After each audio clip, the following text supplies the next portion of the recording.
고위험군으로 갈수록 이런 특징들을 많이 가지고 있는 미세석회 병변이 되는 거죠. 일반적으로 이제 통계적으로 알려지기로는 20% 정도가 유방암이랑 연관돼 있다고 알려져 있어요. 그 말은 그 20%가 전체가 이제 유방암은 또 아니라는 얘기고, 일부는 유방암이고 일부는 유방암과 관련된 고위험 병변일 수 있다는 얘기입니다. 미세석회가 있다고 해서 무작정 겁을 먹거나 무작정 검사를 할 필요는 전혀 없고요. 이런 병변이 있다고 얘기를 들으시면 해당 전문기관을 방문을 하셔서 내가 가지고 있는 미세석회들이 어떠한 패턴을 가지고 있는지, 그래서 왜 나는 그냥 추정만 하면 되고 왜 나는 미세석회에 대해서 조직검사나 수술을 해야 되는지 이걸 명확하게 확인을 하시면 될 것 같습니다. 지금 보여드린 케이스 이 부분은 다른 센터에서 왼쪽 2개를 이제 수술을 해달라고 보냈는데, 실제 이제 저희 병원에서 검사를 해보니까 왼쪽은 하나만 하면 됐고 오른쪽에 이제 군집성 다형성 미세석회가 보여서, 실제 검사는 왼쪽 두 부분을 한 건 아니고요. 왼쪽 한 병변 그리고 이제 오른쪽 한 병변의 미세석회를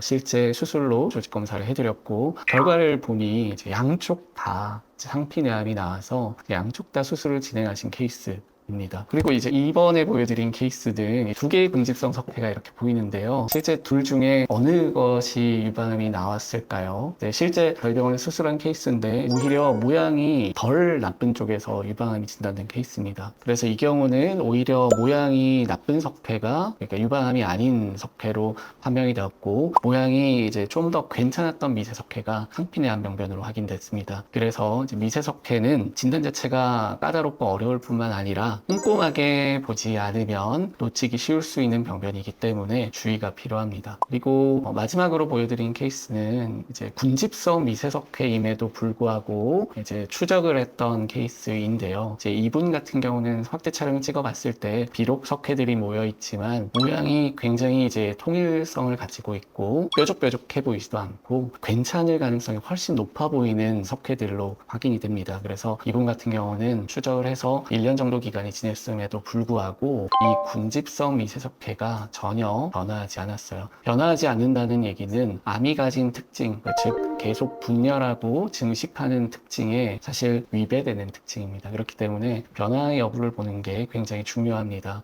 변화가 없는 석회라면 유방암일 가능성이 더 낮아지게 되는 거고, 이런 경우에는 조직검사를 했었어도 양성이 나올 가능성이 높은데, 이 수술이 그렇게 되면 어떻게 보면 또 불필요한 수술이 될 수 있기 때문에 그런 수술을 피할 수 있는 좋은 케이스가 될 수 있습니다.